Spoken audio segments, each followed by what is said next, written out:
ஆண்டவராகிய இயேசு கிறிஸ்துவின் விலையேற பெற்ற நாமத்தினாலே இந்த மாதத்தினுடைய கடைசி ஞாயிற்றுக்கிழமையில உங்களோடு கூட ஆண்டவருடைய வார்த்தை பகிர்ந்து கொள்ளுகிறதில் நான் மகிழ்ச்சி அடைகிறேன்.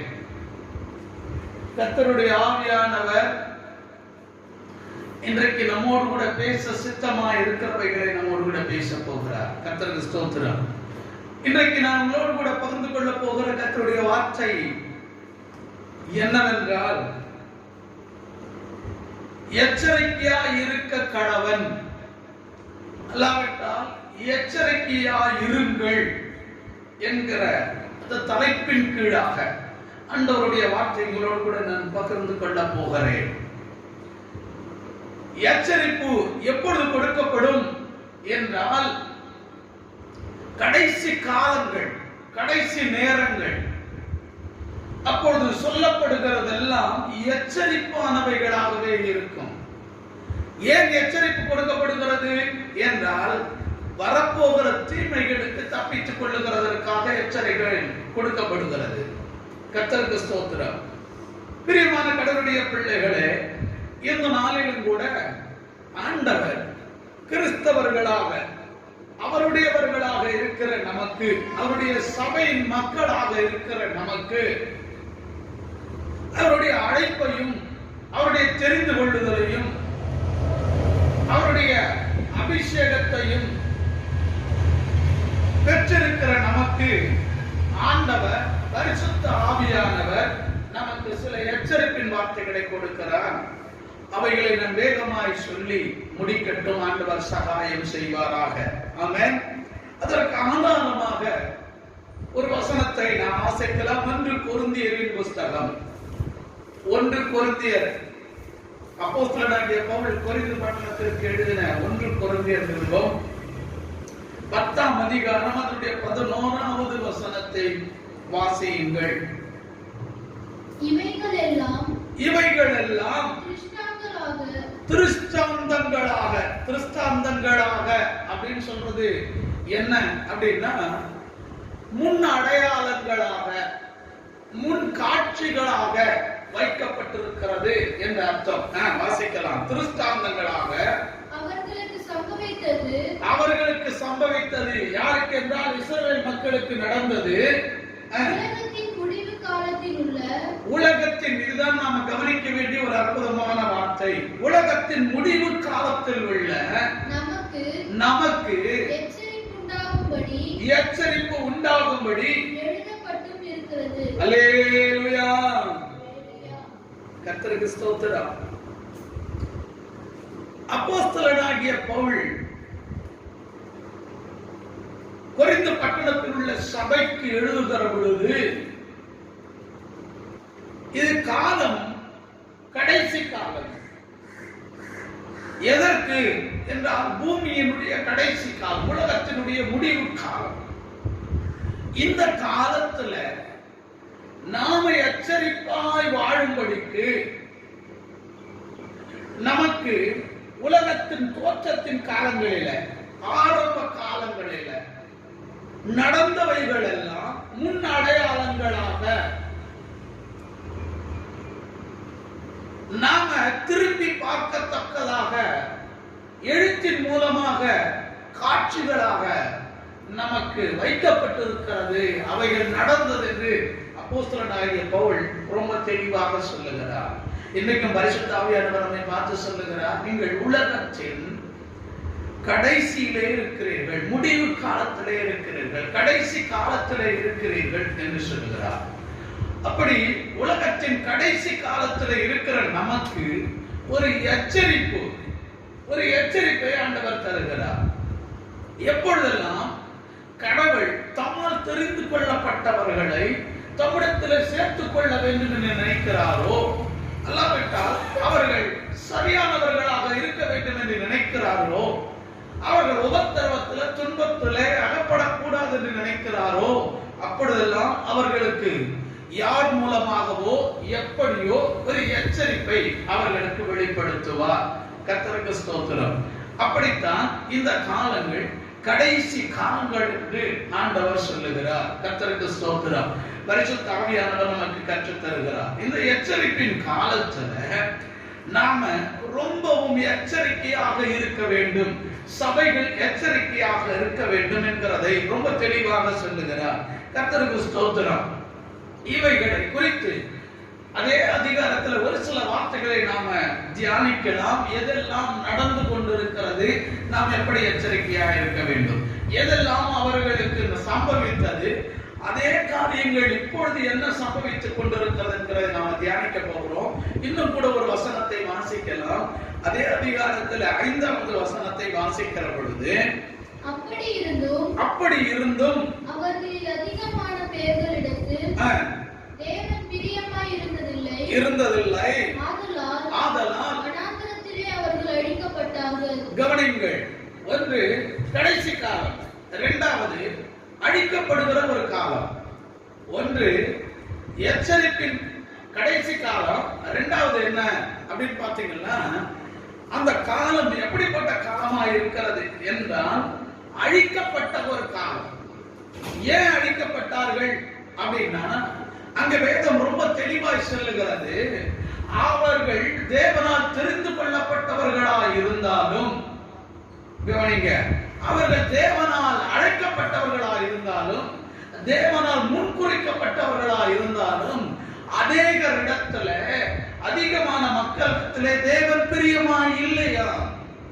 இன்னைக்கு நிறைய கிறிஸ்தவங்க நினைச்சிட்டு இருக்கிறாங்க, நான் ஞானஸ்நானம் எடுத்துட்டதுனால, அல்லாவிட்டால் சபைக்கு போகிறதுனால, காணிக்கை கொடுக்கிறதுனால, சபையில முக்கிய பதவி வகிக்கிறதுனால நான் கடவுளோடு நெருக்கமாக இருக்கிறேன் என்று நினைத்துக் கொண்டிருக்கிறார்கள். இல்லை, இன்னைக்கு மனுஷன் கடவுளோடு நெருக்கமா இருக்கிறான் அப்படின்னு சொல்லிக்கிறானோ இல்லையோ, போதகர் இடத்துல ரொம்ப நெருக்கமா இருக்கிறான். நான் போதகரோடு ரொம்ப நெருக்கமா இருக்கிறேன், ஐயரோட நெருக்கமா இருக்கிறேன், பிஷப்போட நெருக்கமா இருக்கிறேன், அவர் எனக்கு நல்லா தெரியும் சொல்ற மனிதன் விரும்பி அப்படி நடந்து கொண்டிருக்கிறான். இல்லை பிரியமானவர்களே, ஆண்டவரோடு நெருக்கமா இருக்கிறதையே நாம் விரும்ப வேண்டும். வேதம் சொல்லுகிறது, அநேகரை ஆண்டவர் நேசிக்கவில்லையாம், அவர்கள் மேல் பிரியமாய் இருக்கவில்லையாம். அவர்கள் சொல்லிக் கொண்டிருக்கிறார்கள் கர்த்தரை நேசிக்கிறார் என்று சொல்லி, ஆனால் ஆண்டவர் அவர்களை நேசிக்கவில்லை. அதனால் முடிவு என்ன நடந்தது? அழிக்கப்பட்டார்கள். 2 காரியத்தை நான் முன்வைக்க விரும்புகிறேன். ஒன்று கடைசி காலம், இரண்டாவது அழிவின் காலம், அழிக்கப்படுகிற ஒரு காலம். ஜாக்கிரதையாய் கவனிங்கள். பரிசுத்த ஆவியானவர் இன்றைக்கு தெளிவாய் விளம்புகிறார். கவனத்தோடு கூட கேட்கும்படி அன்பாய் கேட்டுக்கொள்ளுகிறேன். பிரியமானவர்களே, 2 காரியங்களை நான் உங்களிடத்துல வச்சேன். அந்த காலங்கள் எப்படிப்பட்ட காலம்? இரண்டாவது, ஏன் அழிக்கப்பட்டார்கள், அல்லாவிட்டால் அதுல நடந்தது என்ன அப்படின்றத வச்ச. மூன்றாவது ஒரு கேள்விக்கும் அதற்கு பதிலையும் நான் சொல்ல விரும்புகிறேன். முதல் கேள்வி, அது கடைசி காலம். ஏன் அழிக்கப்பட்டார்கள் என்றால், ஏன் எச்சரிப்பின் வார்த்தை கிடைத்தது என்றால் அது கடைசி காலம். அதே போல எச்சரிப்பு எப்படி கொடுக்கப்பட்டது என்றால், வார்த்தையாகவும் கொடுக்கப்பட்டது, அழிவை முன்பாக வைத்தும் எச்சரிப்பு கொடுக்கப்பட்டது. யாருக்கு கொடுக்கப்பட்டது எச்சரிப்பு என்றால், கடவுளால் நேசிக்கப்படாதவர்களுக்கு அழிவும், நேசிக்கப்பட்டவர்களுக்கு எச்சரிப்புமாக கர்த்தர் கொடுத்திருக்கிறார். அல்லேலூயா. இன்றைக்கும் கடவுள் அதிகமாய் நம்மை புரிய வைத்திருக்கிறார். ஆகையினால் தான் இந்த எச்சரிப்பின் வார்த்தைகளை கொடுக்கிறார். மூன்றாவது ஒரு கேள்வியை நான் வைக்கிறேன், ஏன் அவர்கள் அழிக்கப்பட்டார்கள்? அழிக்கப்பட்டதுக்கு முன்னாடி ஒரு காரணம் சொல்றது பைபிள்.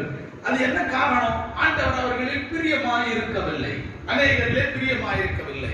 சரி, ஆண்டவர் பிரியம் இல்லாமல் இருக்கிறதற்கு, அல்லாவிட்டால் தம்மால் தெரிந்து கொள்ளப்பட்ட ஜனங்களை நேசிக்காமல் இருக்கிறதற்கு அவர்கள் என்னத்தை செய்தார்கள், எப்படி நடந்து கொண்டார்கள் என்கிறதை நாம தியானிக்க போகிறோம். மூன்றாவது கேள்வியாக நான் வைக்கிறேன், ஏன் அழிக்கப்பட்டார்கள்? கர்த்தருக்கு ஸ்தோத்திரம்.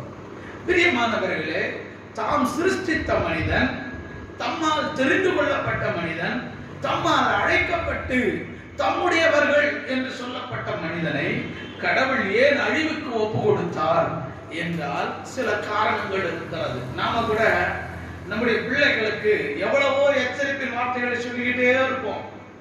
கீழ்ப்படியில கேட்கல அப்படின்னா மனம் நொந்து அந்த பிள்ளையை சபிக்கவோ, அல்லாவிட்டால் அந்த பிள்ளையை வெறுக்கவோ, அல்லாவிட்டால் அந்த பிள்ளை நம்மிடத்திலிருந்து துரத்தவோ விட்டு விடுவோம். அப்படிதான் கடவுளும் எச்சரிப்பின் வார்த்தையை தம்முடைய பிள்ளைகளுக்கு சொல்லிக் கொண்டே இருந்தார்.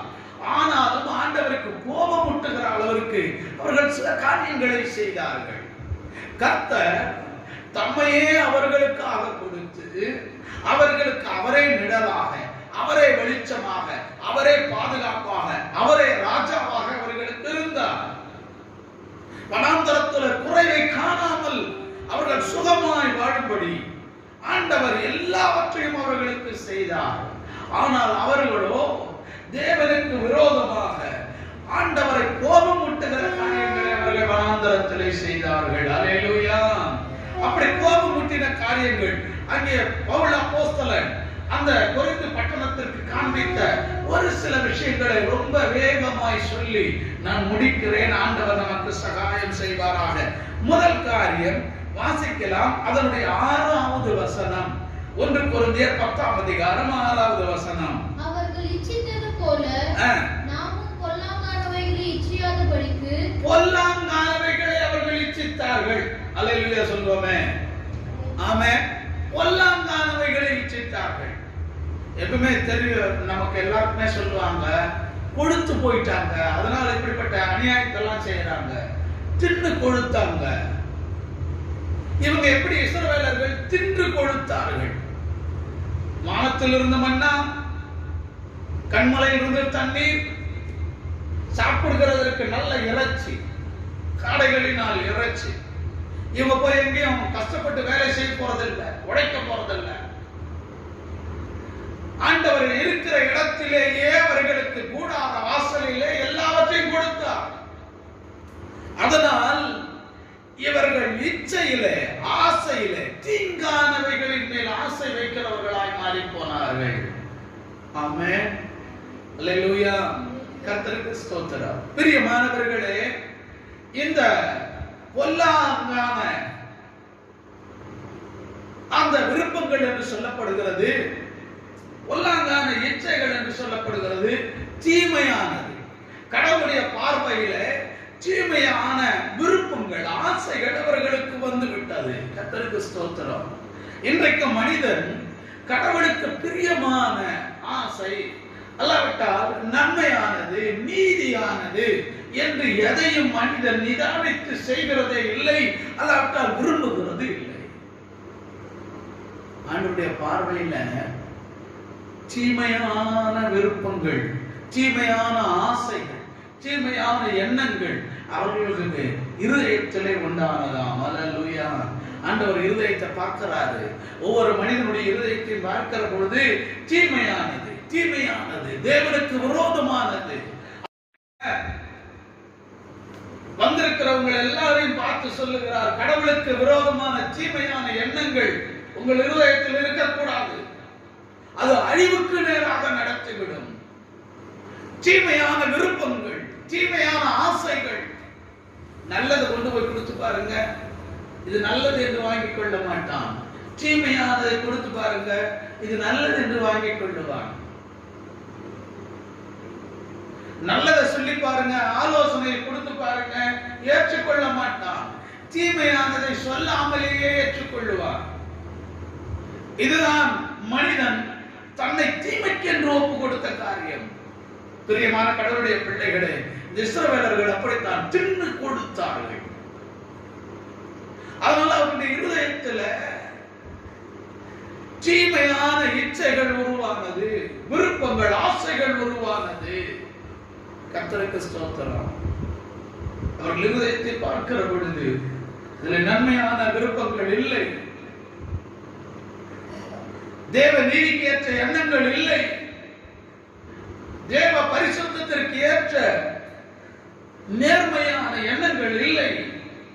கர்த்தருக்கு ஸ்தோத்திரம். அதனாலே ஆண்டவருக்கு மிகுந்த கோபம் உண்டானது. ஏனென்றால் ஆண்டவர் தம்மால் தெரிந்து கொள்ளப்பட்ட பிள்ளைகள் நீதியோடு, நேர்மையோடு, உத்தமத்தோடு, பரிசுத்தத்தோடு எப்பொழுதும் வாழ வேண்டும் என்று விரும்பினார். அதனால் அப்படி நடத்த வேண்டும் என்று நடத்தினார். அவ்வப்பொழுது தீர்க்கதரிசிகள் மூலமாய் பேசினார். பயமும் பக்தியும் விசுவாசமும் பெருக வேண்டும் என்கிறதற்காக ஆண்டவர் அவர்களுக்கு ஆசரிப்பு கூடாரத்தை ஏற்படுத்தி அதன் மூலமாய் கர்த்தருக்கு உண்டான பயமும் பக்தியும் பெருக வேண்டும் என்று நினைத்தார். அவ்வப்பொழுது அவர்கள் செய்கிற தவறுகளை சுட்டிக்காட்டி அவர்களை நியாய தீர்க்கும்படிக்கு நியாயாதிபதியாக மோசேயை கர்த்தர் நிறுத்தினார். ஆனாலும் அவர்களுடைய இருதயங்கள் தீமையான விருப்பங்களினாலே, தீமையான ஆசைகளினாலே, இச்சைகளினாலே நிறைந்திருந்தது. என்னை கேட்கிற கடவுளுடைய பிள்ளைகளே, இன்றைக்கும் ஆண்டவர் நம்முடைய இருதயத்தை பார்த்து கொண்டே இருக்கிறார். பொல்லாங்கான இச்சைகள் இருக்கிறதா? தேவ நீதிக்கும் பயபக்திக்கும் ஏற்ற எண்ணங்கள் இருக்கிறதா? விருப்பங்கள் இருக்கிறதா? ஆசைகள் இருக்கிறதா என்று கர்த்தர் பார்க்கிறார். அவனுடைய வாழ்க்கையை கடவுள் ஆசீர்வாதமா மாற்றுவதும் நல்லதா மாற்றுவதும் எதன் மூலமா என்று நினைக்கிறீர்கள்? அவர்களுடைய இருதயத்தில் இருக்கிற விருப்பங்கள், அல்லாவிட்டால் ஆசைகள், அது நன்மையானதா இருக்குமானால் கர்த்தர் நிறைவேற்றி விடுவார். இந்த உலகத்துல நீங்களாகவே எதையும் செய்யல, எல்லாவற்றையும் செய்கிறவர் கடவுள். கர்த்தருக்கு ஸ்தோத்திரம். பிரியமான கடவுளுடைய பிள்ளைகளை, உங்களுடைய இருதயங்களை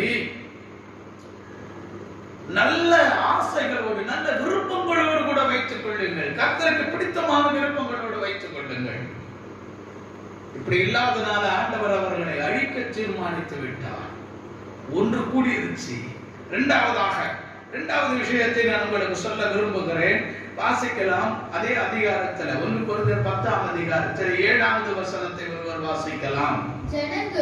ஜனங்கள் புசிக்கவும் குடிக்கவும் உட்கார்ந்து விளையாட எழுந்திருந்தார்கள் என்று எழுதியிருக்கிறபடி அவர்களில் சிலர் விக்கிரக ஆராதனைக்காரர் ஆனது போல நீங்களும் ஆகாதிருங்கள். ஆமென். இன்னைக்கு கிறிஸ்தவர்களுக்கு என்னென்ன? கர்த்தர் ஒரு நன்மை குறைபடாது என்று சொல்லிவிட்டார். அதனால சாப்பாடு கொடுக்கிறார், துணி கொடுக்கிறாரு, எல்லாம் கொடுக்கிறாரு. அதனால நான் இஷ்டம் போல திரியலாம், இஷ்டம் போல வாழலாம். இல்லை, கிறிஸ்தவ ஜனமே, கர்த்தர் கொடுக்கிறவைகள் எல்லாம் காரணத்தோடு தான் கொடுக்கிறார். இவங்களுக்கு பாத்தீங்கன்னா அந்த வசனத்தை வாசிக்கிற பொழுது எல்லாம் கிடைக்கிறபடினால வேலை வெட்டி கிடையாது. அதனால தின்னு கொடுத்தவங்க எங்க விளையாடுறதுக்கும் ஜாலியா சுத்துறதுக்கும் ஆரம்பித்தார்கள்.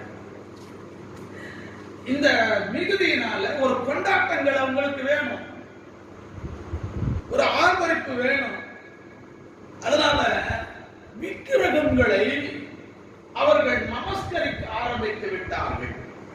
அந்த காலத்துல விக்கிரகங்கள் என்று சொல்லப்பட்டவைகள் ஒருவேளை உருவங்களாக இருக்கலாம், இப்பொழுதும் சிலவைகள் அப்படி இருக்கலாம்.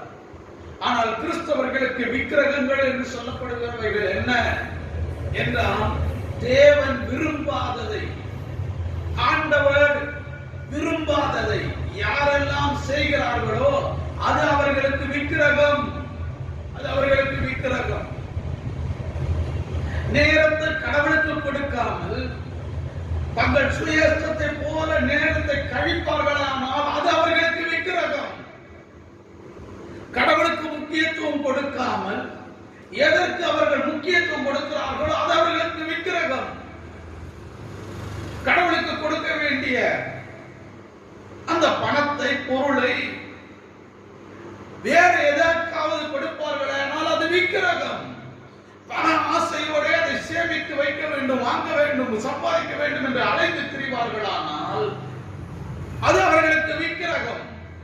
சிலர் நகைகளை, சொத்துக்களை மிதமின்றி லஞ்சம் வாங்கியாவது, ஏமாற்றியாவது, கொள்ளையடித்தாவது சேர்த்து வைக்க வேண்டும் என்று நினைக்கிறார்களே அது அவர்களுக்கு விக்கிரகம். சிலர் ஆடம்பரமா துணி போடுவாங்க, சிலர் அழகுபடுத்திக் கொள்ளுவார்கள், அதெல்லாம் விக்கிரகம். மிகுதியினால இவர்களுக்கு விக்கிரகம் வந்துவிட்டது. என்னை கேட்கிற கடவுளுடைய பிள்ளைகளே, ஆண்டவர் இந்த கடைசி காலத்துல எச்சரிப்பின் சத்தமாய் சொல்லுகிற காரியம் என்ன தெரியுமா? அவர்கள் இச்சித்தது போல நீங்களும் இச்சை உள்ளவர்களாயிராதிருங்கள். இரண்டாவது சொல்லுகிறார், அவர்கள் செய்தது போல விக்கிரக ஆராதனை உள்ளவர்களாயிராதிருங்கள். செய்யும் பொழுது நல்லாதான் இருக்கும், எல்லாமே சந்தோஷமா தான் இருக்கும். ஆனால் அதனுடைய விளைவு வரும்பொழுதுதான், அதனுடைய பலன் வரும்பொழுதுதான் வேதனையும் துக்கமும் இருக்கும். நன்மை செய்வோமானால் நன்மைக்கேற்ற பலன் உண்டு, தீமை செய்வோமானால் தீமைக்கேற்ற பலன் உண்டு. தீமை செய்யும் பொழுது நல்லது போல தெரியும், ஜெயிச்சது போல தெரியும், சந்தோஷமா இருக்கிறது போல தெரியும். ஆனால் அது பலன் வரும் பாருங்க, அப்போதான் அதனுடைய வேதனை என்கிறது என்ன என்று நமக்கு தெரியும். பிரியமான கடவுளுடைய பிள்ளைகளே, ஒருவேளை நீங்கள் உடுத்துகிறதோ அலங்கரித்துக் கொள்ளுகிறதோ, இல்லாவிட்டால் கடவுளுக்கு நேரத்தை கொடுக்காமல் அலைகிறதோ, ஜெபிக்காமல் இருக்கிறதோ இப்பொழுது நல்லதாக தோன்றலாம். சிலர் எல்லாம் சொல்லுவாங்க, ஆமா நல்ல வேலையை முடிச்சுட்ட, சர்ச்சுக்கு போலன்னா கூட பரவாயில்ல, இதெல்லாம் செய்திய, ஜபத்துக்கு போலன்னா கூட பரவாயில்ல, இதெல்லாம் பண்ணிட்டிய, இன்னைக்கு வேலை முடிஞ்சிருச்சுன்னு. ஆனால் அதனுடைய பலன் வரும் பாருங்க, அதை அனுபவிக்கிறதற்கு நீங்கள் ஜாக்கிரதையாயிருங்கள். பிரியமான கடவுளுடைய பிள்ளைகளே, தேவனுக்கு விரோதமானது எல்லாம் விக்கிரகம். விக்கிரகம் அது பாவமாய் தோன்றும். சிலர்லாம் சொல்றாங்க, சில போதகர்கள் என்னிடத்தில் முறையிடுகிற பொழுது சொன்ன காரியம், ஐயா இப்பதான் சர்ச்சுக்கு வர்றதே விரும்புறது இல்ல, எல்லாம் ஆன்லைன்லயே நடத்திட்டா போதும்ன்ற மாதிரி நினைக்கிறாங்க. இல்லை பிரியமானவர்களே, தேவனுடைய ஆலயம் என்கிறது தேவன் தமது திட்டத்தின் மைய பகுதியாக வைத்திருக்கிறது. அவருடைய திட்டத்தின் மைய பகுதி தேவாலயம், கட்டடம் அல்ல. அது ரொம்ப பெருசா யோசிக்க வேண்டாம். தேவ சமூகத்திலே வாருங்கள். அது கஷ்டமா தோன்றுது, நீங்க வராததனுடைய பலனை அனுபவிக்கிறது ரொம்பவும் வேதனையா இருக்கும். கிறிஸ்தவ ஜனமே, இது உலகத்தின் முடிவு காலம். எச்சரிப்பின் சத்தத்தை கர்த்தர் கொடுத்துக் கொண்டிருக்கிறார். பொல்லாங்கான ஆசை இச்சைகள் உங்கள் இதயத்தில் இருக்க வேண்டாம். இரண்டாவதாக, தேவனுக்கு விரோதமான, அவரை கோபம் ஊட்டுகிற, அவரை விட்டு தூரம் போக பண்ணுகிற எந்த விக்கிரகமான காரியத்தையும் செய்ய வேண்டாம். மூன்றாவதாக நான் சொல்லுகிறேன், வாசிக்கலாம். அதே அதிகாரத்தில் 8வது வசனத்தை வாசிக்கலாம். அவர்களில் சிலர் வேசித்தனம் பண்ணார்களாம்.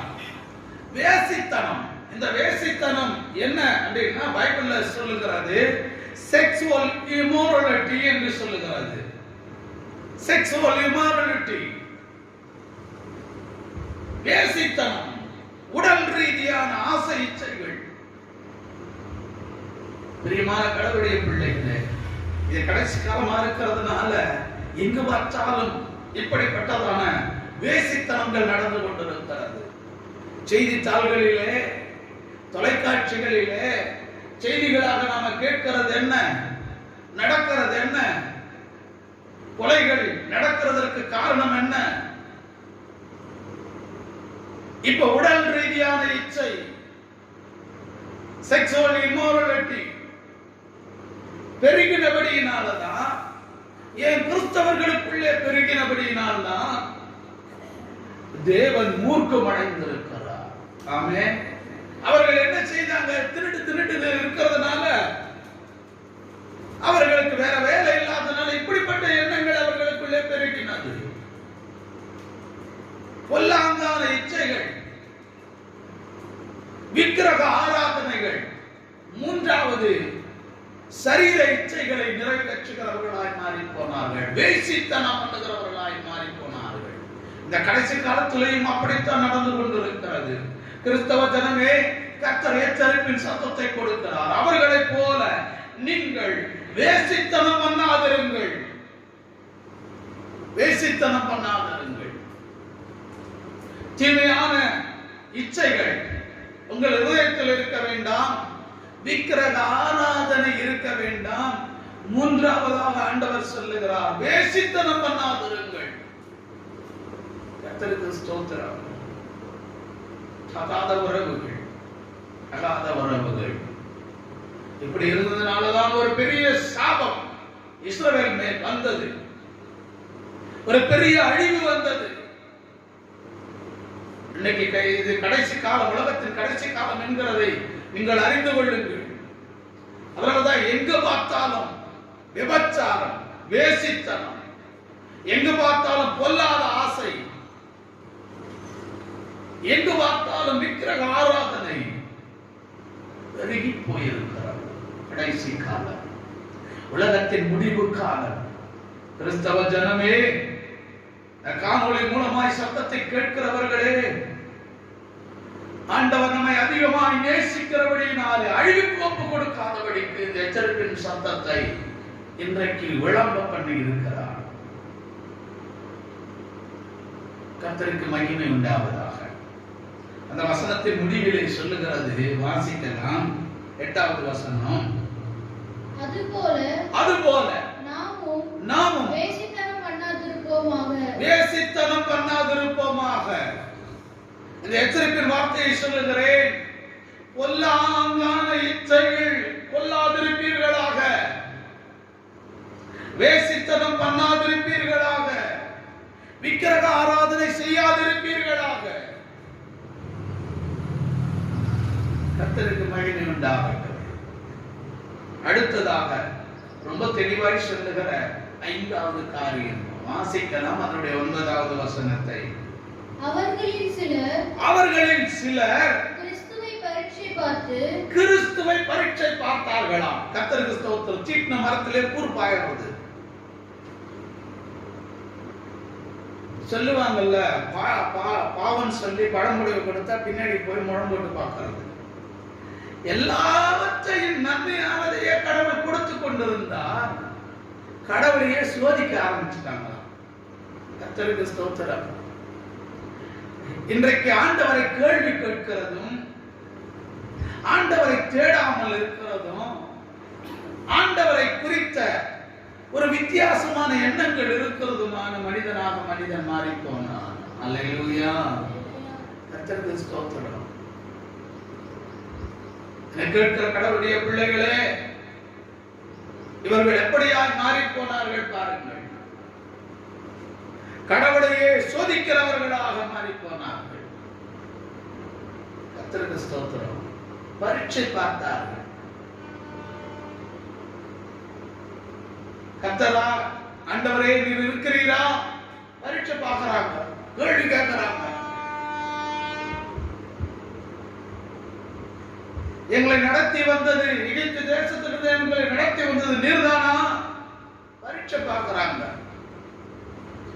பிரியமான கடவுளுடைய பிள்ளைகளே, இன்றைக்கும் மனிதன் சொல்லுகிறான், என் சுய சம்பாத்தியத்தினால் இவைகளை சம்பாதித்தேன், நான் உடற்பயிற்சி செய்கிறதுனால, நல்ல ஆரோக்கியமான உணவை உட்கொள்ளுகிறதுனால நான் உயிர் வாழ்கிறேன், நோய் இல்லாமல் இருக்கிறேன்.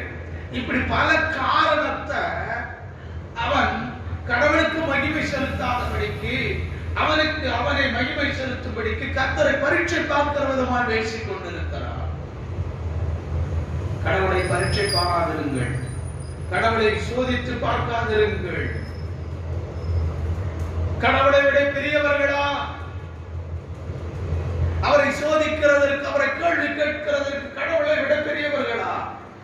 நாம் எல்லாரும் அவர் கையின் சிருஷ்டிகளா இருக்கிறோமே. பிரியமான கடவுளுடைய பிள்ளைகளே, பயபக்தியோடு பணிந்து கொள்ள வேண்டியவரை பரீட்சை பார்க்கிறவனாய் மனிதன் மாறி போனான். அதனால் ஆண்டவர் அழிவுக்கு அவர்களை ஒப்புக் கொடுத்தார். அல்லேலூயா. இது அடுத்தது 10வது வசனத்தை வாசிக்கிற பொழுது அங்கே சொல்லுகிறது, அவர்களிலே சிலர் முறுமுறுத்து சங்காரக்காரனாலே அழிக்கப்பட்டார்கள். ஆமென் சொல்லுங்க. ஆமென். முறுமுறுப்பு எதை கொண்டு வரும்? அழிவை கொண்டு வரும். கடவுளுக்கு விரோதமான முறுமுறுப்பு. இன்னைக்கு நிறைய பேர் கடவுளுக்கு விரோதமான முறுமுறுப்பு. இஸ்ரவேல் ஜனங்கள் 10 முறை முறுமுறுத்தார்களாம். எப்பெல்லாம் குறைவு வருதோ, சாப்பாட்டு குறைவு வரும் பொழுது முறுமுறுப்பார்கள், தண்ணீர் குறைவு வரும் பொழுது முறுமுறுப்பார்கள், எதிரிகள் சூழும் பொழுது முறுமுறுப்பார்கள். கடவுளையா எங்களை கொண்டு வந்தார், அங்கே இருந்து செத்திருக்கலாமே. பிரியமானவர்களே, இன்றைக்கும் ரட்சிக்கப்பட்ட ஜனங்கள், கடவுளை சொந்த ரட்சகராய் ஏற்றுக்கொண்ட ஜனங்கள், கடவுளை குறித்த முறுமுறுப்பு. கடவுள் ஏன் தான் எங்களுக்கு இதெல்லாம் செய்யறாரோ, கடவுள் ஏன் தான் எங்களை இப்படி விட்டுட்டாரோ, கடவுள் ஏன் தான் எங்களுக்கு இப்படி சோதிக்கிறாரோ? இல்லை பிரியமானவர்களே, அவரவர்கள் தங்கள் தங்கள் சுய இச்சையினால் இழுப்புண்டு சோதிக்கப்படுகிறார்கள். செய்யறதெல்லாம் இவங்க செய்து அவருடைய பலன் வரும் பொழுது கடவுள் செய்தார்னு சொல்லிட்டு இருக்கிறாங்க. அது பாவம், ஆண்டவருக்கு கோபத்தை உண்டாக்குகிற காரியம். கடவுளை குறித்த முறுமுறுப்பு. நல்லது நடக்கும் போதெல்லாம் கடவுளை இதை கொடுத்தாரு அதை கொடுத்தாரு சொல்றது. நீங்க செய்த தவறுகளினாலே, நீங்கள் செய்த பாவத்தினாலே உண்டாகிற விளைவு வரும்பொழுது கடவுள் செய்தாரு, இந்த தீங்கை செய்தாரு, எங்களுக்கு கஷ்டத்தை கொடுத்துட்டாரு, நோயை கொடுத்துட்டாரு, பிரச்சனை கொடுத்துட்டாருன்னு சொல்றது. இல்லை பிரியமானவர்களே, கடவுள் ஒரு நாளும் தீமையானவைகளை செய்ய மாட்டார். அவர் நல்லவர், கர்த்தர் நல்லவர். அதனால் தீமையான ஒன்றையும் செய்ய மாட்டார். நீங்கள் செய்ததனுடைய விளைவுதான் உங்களுக்கு வரும். நீங்கள் நன்மை செய்தால் உங்களுக்கு நன்மை இருக்கிறது, நீங்கள் தீமை செய்வீர்களானால் தீமை இருக்கிறது. கர்த்தருக்கு ஸ்தோத்திரம். உபதியாவிலே சொல்லப்படுகிறது, நீ செய்கிறபடியே உனக்கு செய்யப்படும். நீ எதை செய்கிறாயோ அதுதான் திரும்ப உனக்கு செய்யப்படும். அதை அறியாத இந்த இஸ்ரவேல் மக்கள் ஆண்டவருக்கு விரோதமாய் முறுமுறுத்தார்கள். இவர்களுக்கு சகிப்புத்தன்மை இல்லை, பொறுமை இல்லை, ஏற்றுக்கொள்ளுகிற மனப்பக்குவம் இல்லை. இது நன்மைக்காகத்தான் என்று ஏற்றுக்கொள்ளுகிற மனப்பக்குவம் இல்லை. பிரச்சனை போராட்ட காலங்களிலே பொறுமையாயிருந்து கர்த்தருடைய தயவினாலே ஜெயிக்கிற எண்ணம் அவர்களுக்கு இல்லை. ஆகையினால் முறுமுறுத்தார்கள். கடவுளுடைய பிள்ளைகளே, இந்த 5 காரியங்கள் இஸ்ரவேல் மக்களிலே பெருகினபடியினால், இந்த 5 காரியங்கள் இஸ்ரவேல் மக்களுக்குள்ளே அதிகமானபடியினால் கர்த்தர் அழிவுக்கு ஒப்பு கொடுத்து விட்டார். வேதம் சொல்லுகிறது, சங்கார தூதன் இறங்கி அவர்களை சங்கரித்து போட்டானா. பிரியமான கடவுளுடைய பிள்ளைகளே, ஆண்டவருடைய திருப்பெயரால் உங்களை பார்த்து சொல்லுகிறேன், இது உலகத்தின் முடிவு காலம். இந்த முடிவு காலத்துல நாம் சொன்னவைகள் எல்லாம் நடந்து கொண்டே இருக்கிறது.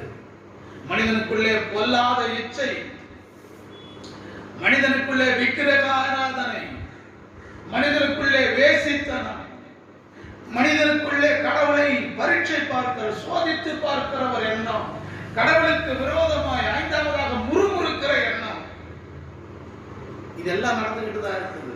தெய்வ பயம் இல்லை, கடவுளை தேடுகிற உணர்வுள்ளவர்கள் இல்லை. சடங்காக, சம்பிரதாயமாக, போதகருக்காக, சபைக்காக ஆலயத்திற்கு போகிறதும், கடவுளை தேடுகிறதும், பெருமைக்காக கொடுக்கிறதுமான காரியங்கள். கடவுளுக்கு கொடுக்கறத கூட குறைஞ்சு போச்சு.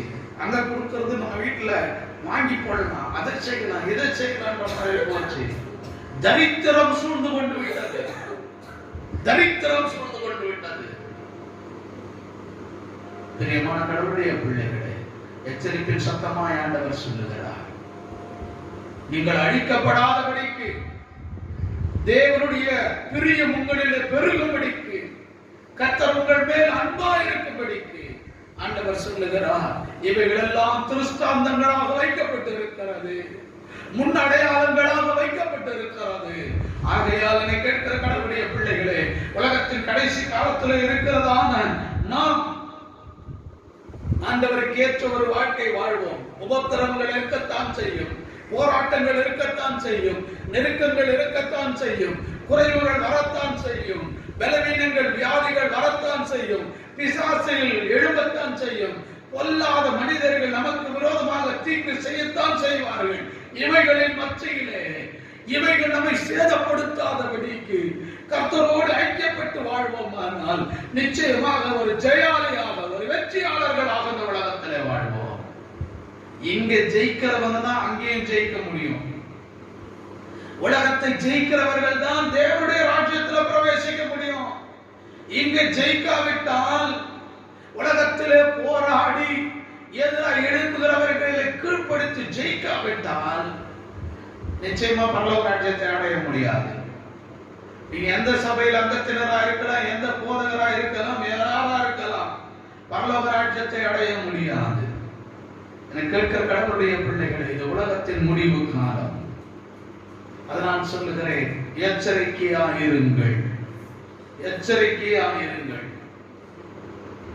எச்சரிக்கையாயிருங்கள்.